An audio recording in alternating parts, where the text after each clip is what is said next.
So as we are moving forward in this gathering today, it is our desire to assist you in remembering who you are.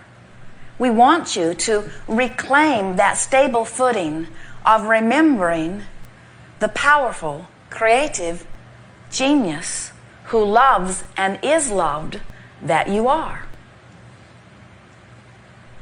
In many cases, in fact in most cases, that's going to take some deliberate directing of your thought, because you have, without meaning to, become rather accustomed at focusing upon what is. And when you are bound up in traffic in your car, often you let that set your tone. If we were standing in your physical shoes, we would not let any moment in time be the basis for the vibration that we are offering. As you look only at what is, then you just keep escalating what is. And while we know that what is in your experience right now, much of it pleases you, some of it doesn't, we would like you to become more selective sifters, so that as you are looking at what is with a deliberate intent to find among what is what feels good, then what begins to happen is you begin to clean up your vibration. As you step back from the details of what you are living and you start feeling the resources that are really you, then what is in this moment or in any moment has very little to do with the ongoing vibration that is you. So when something looks like it's going wrong, you accept it as the anomaly that it is. We really want you to hear that. When something goes wrong, like if there's a sickness in your body, we want you to feel surprised about it, because it's so weird that something other than wellness would be your experience. When you feel short of money, we would like you to be sort of shocked by that. How odd that is. How odd that is. Because that's not who I am. That's not the way it usually goes for me. This worry that I have about money is just weird, weird, weird, weird, weird. This is not the way it is supposed to be. We want you to practice, and we'll show you how to do it. We'll talk about it all day here today. We want you to practice the thoughts that are so matching to the clear-minded, healthy, prosperous, loving, loved being that you really are. That when you look into your environment, whether it's up close to you or more on a global scale, and you see things that you just know are not the way you want them to be, you just sort of stand back in sort of amazement for a moment as you remember that's not the way it is supposed to be, and then you turn your attention to the way it really is supposed to be and to the way that it really is. And in time, it is our promise to you that no matter what's happening in the environment, close or far from you, you will stand in such a vibrational, stable footing that you will not feel insecurity about things that you can do nothing about. Because you will come to realize that, and here it is, the most important thing that you have ever heard us say. Oh, no, what was it?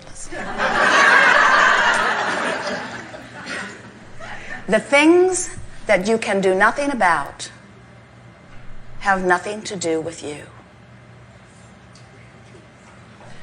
If you can do nothing about it, it doesn't matter. In other words, you can change the way you feel. That matters, because that's your point of attraction. You can't change the way someone else feels. That doesn't matter, because their point of attraction doesn't have anything to do with you.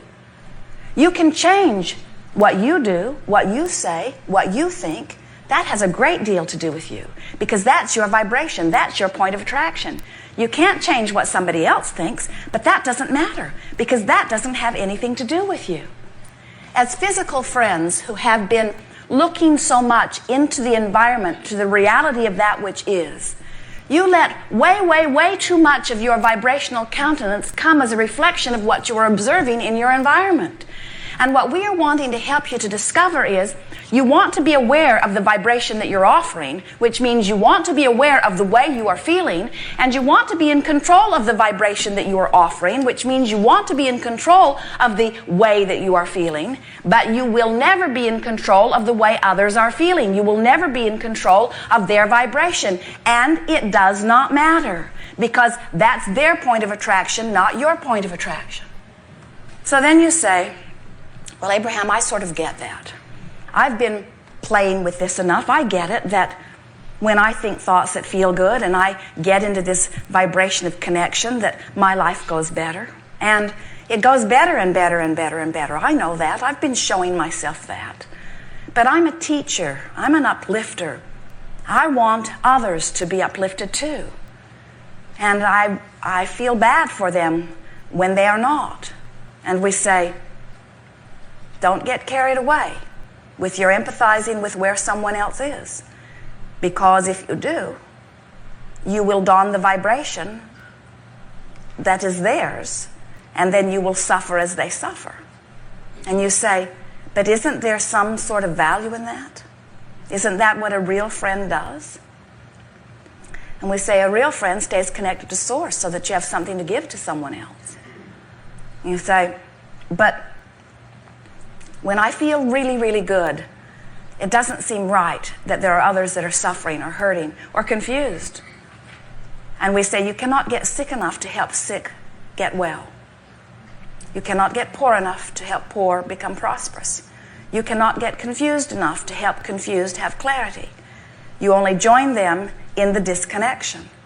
And that's not what your intention was. You said, I will come forth and I will stay connected to that which is source, and I will be a bright light that will inspire others to the same. I will maintain my vibration of connection.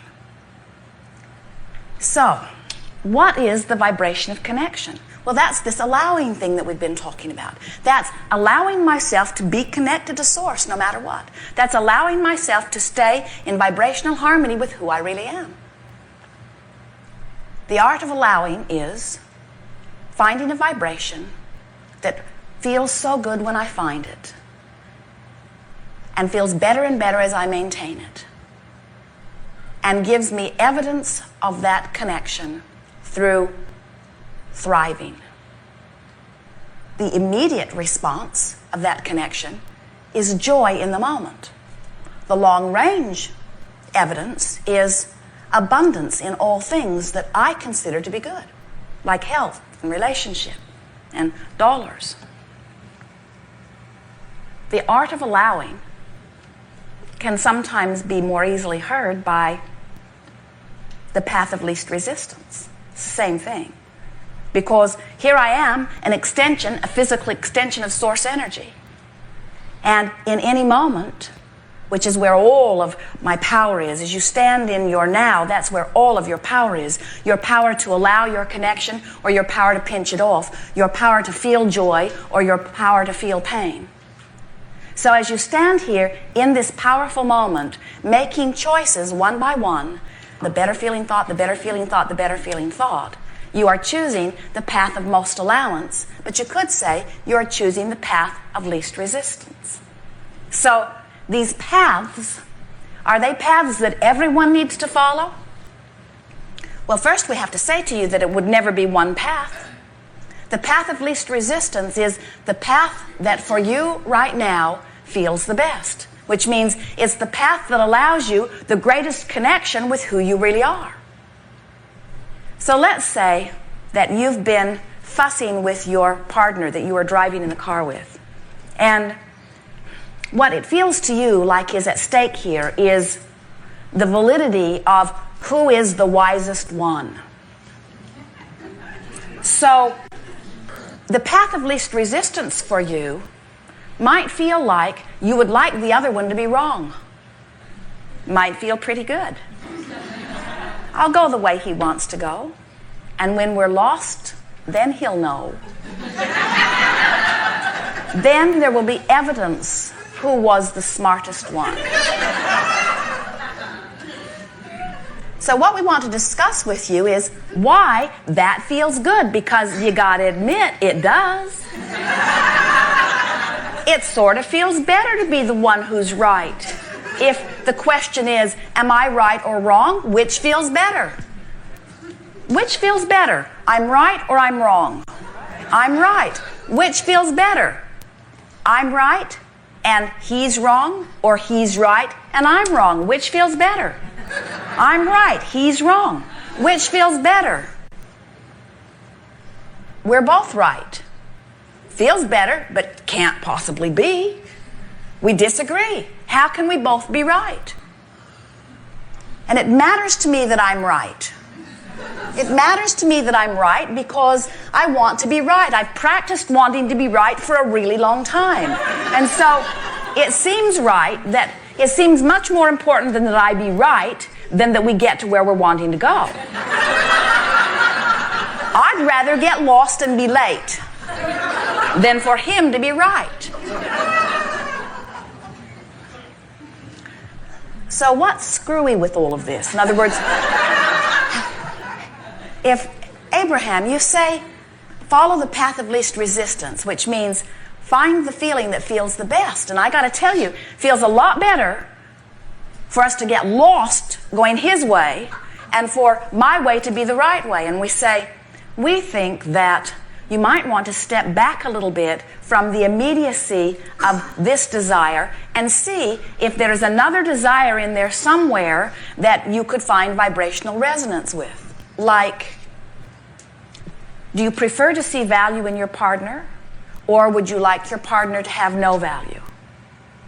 Well, when you put it that way, I want my partner to have value. When you don't put me in competition with my partner, I would like my partner to win. Or how about this? How about if someone else joins? Now there are 3 of you in the car, and the third one you don't know very well. And when your partner says, go this way, the guy in the back seat said, that's the most stupid thing I've ever heard in my life. You're going to get her lost. And then you would say, no, he won't. In other words, you might defend him then because this person in the back seat is a stranger to you and is being abusive to your friend. So let's see if we can unravel the chaos that we have produced here for you.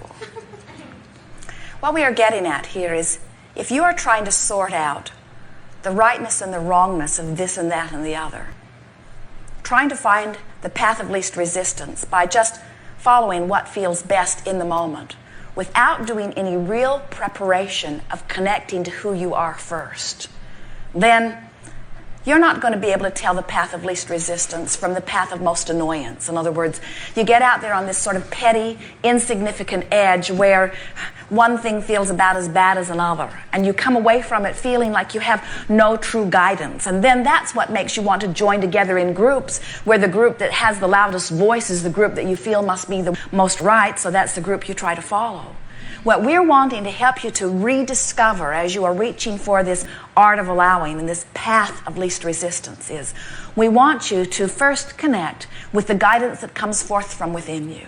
So let's say that morning you awakened, and even before you awakened, the night before, as you went to bed, you laid in your bed and you acknowledged the value of your life, and you, in your mind, made a list of things that you appreciate about your world, about your home, about your family, about your partner, about yourself.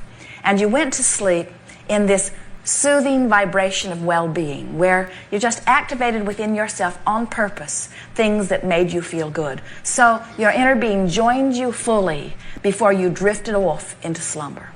And when you awakened in that similar vibration, because your vibration is always where you last left it. And so you awakened feeling rather good. And instead of bouncing out of bed and feeling resistant about the day, again, you laid there and felt appreciation and deliberately connected with the energy of your source. And you went through a sort of short list of things that are easy to appreciate. And high on the list is this person that you spend so much of your life with. And so you thought about things and you looked for positive aspects and you gave mental compliments even though the person is not within earshot. You laid there feeling good and you got yourself in vibrational alignment with who you are.